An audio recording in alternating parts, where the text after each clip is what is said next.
anak-anak, pada pagi hari ini kita akan belajar tentang besaran dan pengukuran. Minggu lalu kita sudah belajar tentang besaran dan pengukuran, dan minggu ini kita akan mengulang kembali tentang apa itu besaran dan apa itu pengukuran. Ayo dibuka lagi bukunya supaya kita bisa mengulang kembali apa itu besaran dan pengukuran. Apa sih besaran itu? Siapa yang masih ingat? Yuk dibaca dulu, siapa yang masih ingat apa itu besaran. Kalau yang belum dicatat boleh dicatat, kalau yang sudah dicatat silakan dibaca kembali. Dibuka bukunya IPA Mandiri itu dibuka ya nak ya. Nah ini juga ada contoh-contoh pengukuran. Pengukuran dengan jengkal, pengukuran dengan timbangan, pengukuran dengan neraca, pengukuran dengan penggaris, pengukuran dengan timbangan, dan lain-lain ya. Bisa dilihat di sini ya nak ya. Kalau misalkan dari antara kalian ada yang belum paham, bisa ditanyakan kepada Miss Desi melalui WA Japri. Oke, minggu lalu sudah belajar, langsung saja kita masuk ke besaran fisika. Besaran adalah sesuatu yang dapat diukur, nilainya dinyatakan dengan angka-angka yang memiliki satuan. Contohnya 90 cm, 50 kg, 60 detik. Satuan adalah suatu besaran yang nilainya ditetapkan lebih dulu sebagai dasar untuk melakukan pengukuran.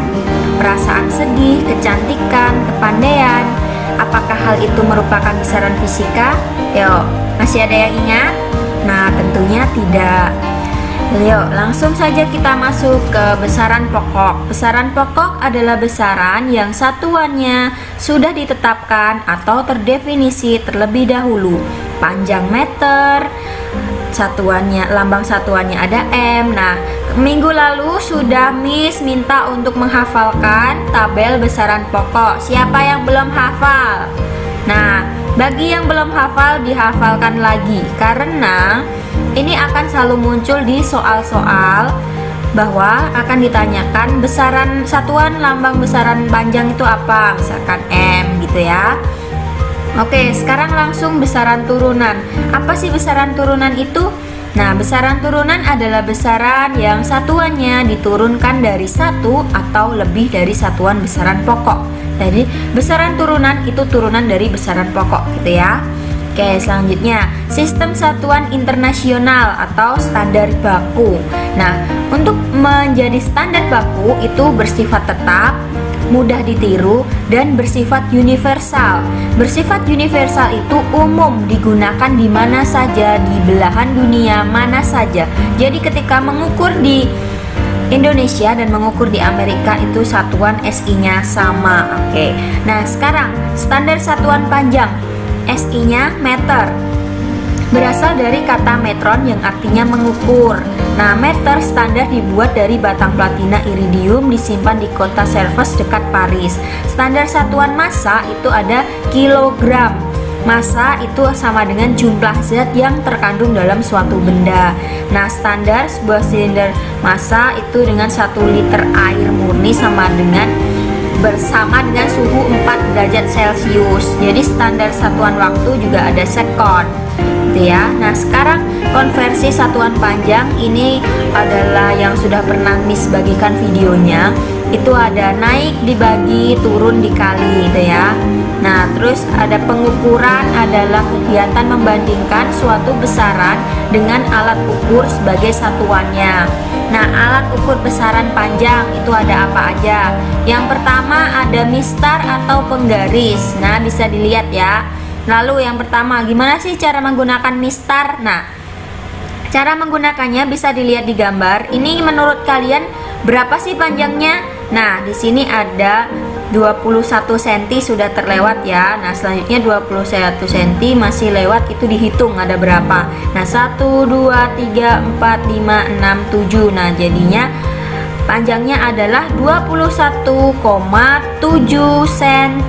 Nah, dilihat ya, yang sudah ada kata benar berarti itu benar, dan yang ada kata salahnya itu salah ya. Oke, bisa dilihat mulai dari panjangnya 20 sampai 21. Oke. Nah, sekarang Jangka sorong. Bagaimana cara menggunakan jangka sorong? Habis ini slide selanjutnya akan di ini. Nah, jangka sorong itu fungsinya untuk mengukur tebal logam dan diameter suatu benda. Jadi kayak tebal logam nanti bisa kita ukur dengan jangka sorong ya. Oke, jadi kalau misalkan kalian mau mengukur tebalnya suatu logam itu pakai jangka sorong. Oke, dari sini paham ya? Kalau ada pertanyaan silahkan WA Japri. Nah, ini cara mengukur jangka sorongnya. Itu yang pertama, tentukan terlebih dahulu skala utama. Lalu langkah kedua menentukan skala nonius. Lalu yang ketiga menjumlahkan skala dan skala nonius hasil pengukuran. Jadi kalian harus hafal dulu bagian-bagian. Di slide sebelumnya itu ada bagian-bagian dari jangka sorong. Dihafalkan dulu supaya bisa mengukur. Selanjutnya mikrometer skrup itu untuk mengukur diameter suatu benda dan ketebalan benda yang berbentuk pelat atau lembaran. Contohnya apa? Contohnya kalau mengukur kertas itu menggunakan mikrometer skrup karena dia lebih tipis, jadi dia untuk mengukur tipis ketebalan.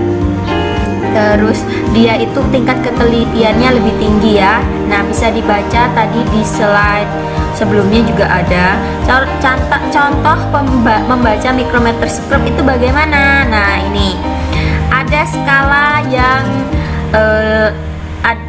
perbesar ini ada 10, jadinya 13,5, lalu ditambah ada 15 ke atas itu ada 17 ya, dihitung 1 2 berarti 17.